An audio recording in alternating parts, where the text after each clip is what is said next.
पल आप किसी नॉन मुस्लिम को मिलें और वो आपसे पूछे आप क्या कर रहे हो, कहता है मैं नमाज पढ़ रहा हूँ। अच्छा आप नमाज पढ़ रहे हो? हाँ 5 वक्त नमाज पढ़ता हूँ मैं। अच्छा तो वो आपसे पूछे अच्छा यार तुम ये बैठते हो और ये क्या पढ़ते हो? कहता है मैं पढ़ता हूँ अत्तहियातु लिल्लाहि वस्सलावातु वत्तय्यिबात। वो कहता है इसका क्या मतलब है? वो कहता है पता नहीं मुझे, आई डोंट नो। वो हैरान होगा कि यार ये बंदा जो है ये किस किस्म का इंसान है। ये एक काम करता है 5 दफा दिन में और उस 5 दफा अत्तहियात पता नहीं कितनी दफा वो पढ़ता होगा, उसको मतलब ही नहीं आता इस चीज का। तो अगर तो इंसान जो है वो नमाज पढ़ के बुराइयां कर रहे हैं तो इसीलिए कर रहे हैं क्योंकि उनको पता ही नहीं वो कर क्या रहे हैं। नमाज जो है ना इसकी बहुत अहमियत है, कुरान में जगह जगह हर पेज के ऊपर अल्लाह ताला ने नमाज की अहमियत को बयान किया।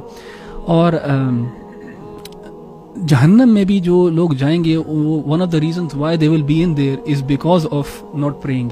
क्योंकि सूरह मुदस्सिर गालिबन उसके अंदर अल्लाह ताला ने कहा ना कि जब अहले जन्नत पूछेंगे कि ये जहन्नम वाले किधर हैं, और उनसे पूछेंगे बल्कि कि मा सलककुम फी सक़र, कि तुम कैसे यहाँ पहुंचे, तो उनका पहला जवाब जो है लम नकु मिनल मुसल्लीन, कि हम मुसल्लीन में से नहीं थे, हम नमाज पढ़ने वालों में से नहीं थे। अल्लाह ताला ने कुरान में कहा कि नमाज जो है ना वो फहशा और मुनकर से रोकती है।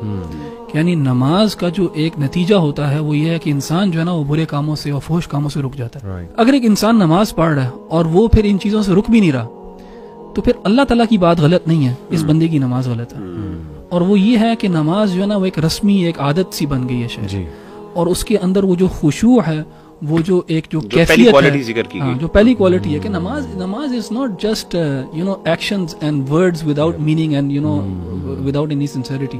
यानी नमाज के पीछे एक पूरा जो है एक पूरा थॉट प्रोसेस है। यानी सहाबा जो है जो वो वुजू कर रहे होते थे तो वो एक ऐसी कैफियत के अंदर आ जाते थे क्योंकि उनको पता होता था कि हमने अपने रब के सामने भी खड़ा होना है और रब से हमने बात कर रही है। तो वो उस चीज को इंटरनलाइज करना, फील करना, हमारे यहाँ मैं तो समझता हूँ कि जिन लोगों को अभी तक नमाज का मीनिंग नहीं आता तो अफसोस का मकाम है कि ऐसी चीज जो हमें 5 वक्त दिन में करनी है और 10 दिन में 50 दफा करनी है, 20 दिन में 100 दफा करनी है और आपको मीनिंग ही नहीं आता उसका।